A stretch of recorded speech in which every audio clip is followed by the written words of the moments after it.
Hi guys, welcome to నేను నా నీడ ఛానల్. అందరికీ రాఖీ పండుగ శుభాకాంక్షలు. అందరు అక్క చెల్లెలు వాళ్ళ అన్న తమ్ములకి రాఖీలు కట్టేస్తారు. రిటర్న్ గిఫ్ట్లతో పాటు అన్నలు వాళ్ళకి జీవితాంతం రక్షగా ఉంటారని వాగ్దానాలు కూడా ఇచ్చేస్తారు. మరి సొంత అన్న తమ్ముళ్ళు రాఖీ కట్టని ఆడపిల్లలకి ఈ సమాజంలో రక్ష లేనట్టేనా? అరేరే, అలా అనుకుంటే ఎలాగా?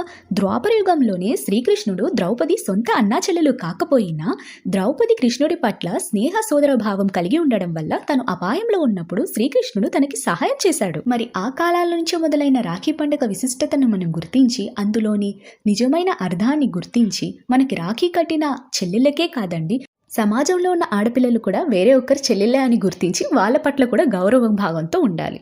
సో ఈ రోజు రాఖీ కట్టించుకున్న ప్రతి ఒక్క అన్నా తమ్ములకి నా నుంచి ఒక చిన్న రిక్వెస్ట్ అనమాట. మీ కళ్ళ ముందు ఏదైనా ఆడపిల్ల కష్టంలో ఉంటే మీకు అయ్యేంత వరకు మీ సాయశక్తుల ప్రకారం మీరు వాళ్ళని రక్షించండి. ఎందుకంటే మీలో రాఖీ కట్టించుకున్న ఒక అన్న బాధ్యత అనేది ఎప్పటికీ ఉంటుంది. అండ్ ఫైనల్లీ అన్న తమ్ముళ్ళు లేరు అని చాలా బాధపడుతున్న ప్రతి ఒక్క ఆడపిల్లకి నా నుంచి ఒక చిన్న మాట. ఏమండి, మీరు ప్రమాదంలో ఉంటే ఎవరో రావాలి మిమ్మల్ని కాపాడాలని వెయిట్ చేస్తూ ఉంటారా? లేదా మిమ్మల్ని మీరు కాపాడుకోవడానికి ప్రయత్నిస్తారా? మీలో మీ ధైర్యం ఉంటే అదే మిమ్మల్ని కాపాడుతుంది, మిమ్మల్ని మీరు రక్షించుకోగలరు. అయినా ఈ రోజుల్లో ఇవన్నీ చెప్పాలా ఏంటి? సరి సమానంగా మగవాళ్ళతో పాటు ఆడవాళ్ళు కూడా చిన్నప్పటి నుంచే అన్నీ నేర్చుకుంటున్నారు. కరాటే నేర్చుకోండి, కంపల్సరీ మీకు పనికొస్తుంది కదా. సో మీలో ఉన్న ధైర్యాన్ని, మీలో ఉన్న తెలివిని ఇవి వాడండి. అంతేగాని ఒకరు వస్తారు మిమ్మల్ని కాపాడుతారని ప్రమాదకరంలో ఉన్నప్పుడు దయచేసి ఇలాంటి ఆశలు పెట్టుకోకండి.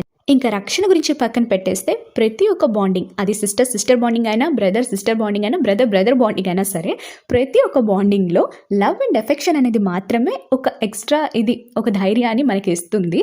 అంతేగాని మనకి బ్రదర్ ఉంటేనే మనం రక్షణలో ఉన్నట్టు లేకపోతే కాదన్నట్టు దయచేసి బ్రదర్స్ లేని ఆడపిల్లలు బాధపడకండి. అంతే అండి, దాట్స్ ఇట్. ఈరోజు నేను దమ్ బిర్యానీ చేశాను. ఇది టేస్ట్ చాలా సూపర్గా వచ్చింది, చాలా బాగుంది. మీరు కూడా ఇంట్లో ట్రై చేయండి. ఇక్కడ దాకా వీడియోని చూసినందుకు చాలా చాలా ధన్యవాదాలండి. అండ్ సబ్స్క్రైబ్ అడగాల ఏంటి? నచ్చితే మీరు చేసుకుంటారులేండి.